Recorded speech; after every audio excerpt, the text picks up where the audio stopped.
So it's my pleasure to be able to moderate this panel with Olivia, Vladmir, and Christian Geneus. They'll be talking about digital health disparities and bridging that gap for better public health. So let's really open Olivia, Christian, and Vladmir with some very quick introductions. If you guys want to just start off, give us 30-second introductions on what you guys do, where you're from, and where you're doing it. So Olivia, we'll start off with you. Absolutely. Thank you so much, Jerry, for a great introduction. My name is Olivia Geneus. I am currently the Associate Director within Medical Affairs at Eli Lilly and Company. I support the US and Global Migraine Neuroscience team, as well as the Congress Strategy Planning. And originally, I'm from Boston, but currently in Indianapolis, Indiana. Wonderful. Thanks, Olivia. Great to have you on the program. And Christian? Hi, thank you so much, Jerry, for having us. And we're very appreciative and very excited to be part of the digital symposium. And I think we also are very grateful to be adding to the conversation at hand. So I'm Christian Geneus. I am a research scientist and statistician in the corporate R&D at Procter & Gamble. I support global product safety, bioscience, and biotechnology, where I develop mathematical and statistical models to leverage decision-making. And I'm currently based in Cincinnati, Ohio, but originally from Boston. Wonderful. Thanks, Christian. And Vladmir, last but certainly not least. Thank you, Jerry. It's nice meeting you. And again, just like my siblings mentioned, I'm really happy to be here. I'm Vladmir Geneus. I'm a clinical research scientist or projects statistician at Abbvie, where I basically set up clinical trial designs, check in on methodology, contact regulatory personnel, and do a little bit of med affairs.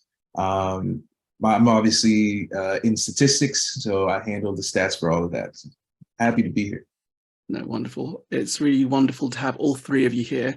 And I know we don't have much time because we are coming to the close, so we'll just get right into it and just ask for all three of your viewpoints on the current sort of socio-determinants of health in public health at the moment and how they're affecting the what we call the digital divide within the field.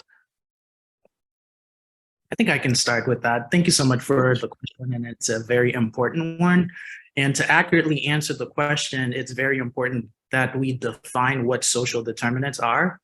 And social determinants are, non-medical factors that influence and affect not only the distribution, but also the average health in the population.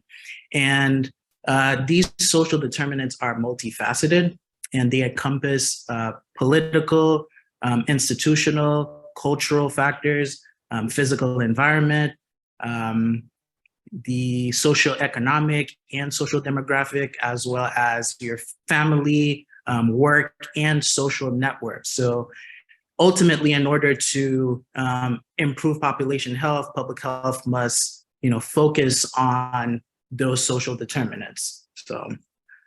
But absolutely, yeah. Olivia, Vladmir. Yeah, no, I was going to say absolutely. And with the definition of social determinants in mind, the effect of digital divide within public health have only just magnified the social determinants affecting health.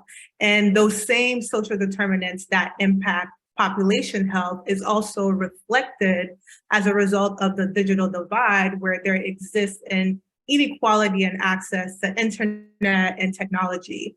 And it's also important to keep in mind that populations that have poor health outcomes, we see that they continue to have poor health outcomes despite the new technological advancement and improvement. So it's really important to narrow that gap and not leave anybody behind. Yeah, super important. Yeah, I was just going to say, to kind of like fit in, to put things in perspective. So if you look at education, for example, overall literacy, if you look at the levels or degrees of digital literacy amongst people, or the inconsistent or unavailable education regarding technology, all these things are going to contribute to that digital divide within public health. So I think Chris and Olivia explained it well. Yeah, no, absolutely, really, really important points to, to really highlight and bring to light. Let's talk a little bit about the consequences that contribute to that digital divide, and from your viewpoints, sort of what those consequences are and how they're contributing. Well, I'll just tackle that, because we just talked about that digital divide. When we are explaining what digital divide means, it's that existing divide between people who do have access to internet-related programs, information communication technologies, and those that don't, or might have it within a limiting capacity, right? And factors contributing to those are going to be access to the devices. It might be costly. Access to the services might be costly. The devices might be complicated. So you might have access to all of these and might not be able to use them. And overall, the infrastructure within your area or region might not be as strong for these devices. So all of those are contributing to, I guess, that digital divide, right? Yeah. I don't know if you guys want to say. Yeah, absolutely. And given the factors that Vladimir just elaborated on, difficulty in accessing information and communication technologies increases inequality among different groups, and it prevents the part of the population from accessing the possibilities that they can offer.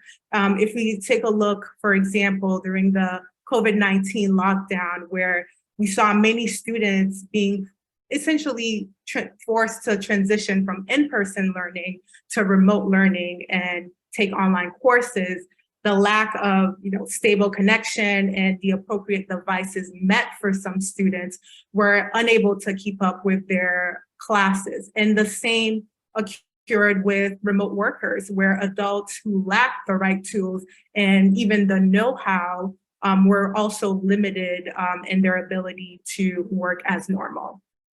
Very true. Kristen, do you have a last comment to add to that? No, Olivia and Vladimir definitely covered, the overall digital divide and the causes of the digital divide, as well as the consequences. So we just need to make sure that when we're narrowing the gap, we take into consideration all of those causes and considerations. Absolutely, absolutely. I'm really sorry we couldn't have to spend more time with you guys. There's so much more I know we can definitely get through, and so many facets that we can definitely talk about, especially with all three of you on the panel today.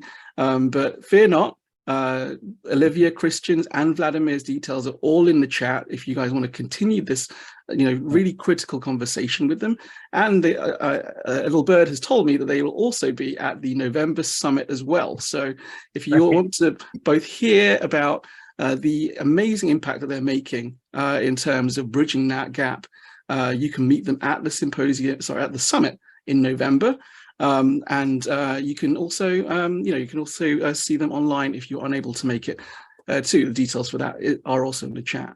But it was a real pleasure being able to speak with you guys today on such an important subject. Please do come back again, which you are in November. And it's been really, first time in HITLAB's history that not only we had three really wonderful leaders within this healthcare space in three different companies, but three that are related. So it's a real blessing to the community and to your families, of course, to have three wonderful people making such an impact today. Thank you so much. We're very blessed.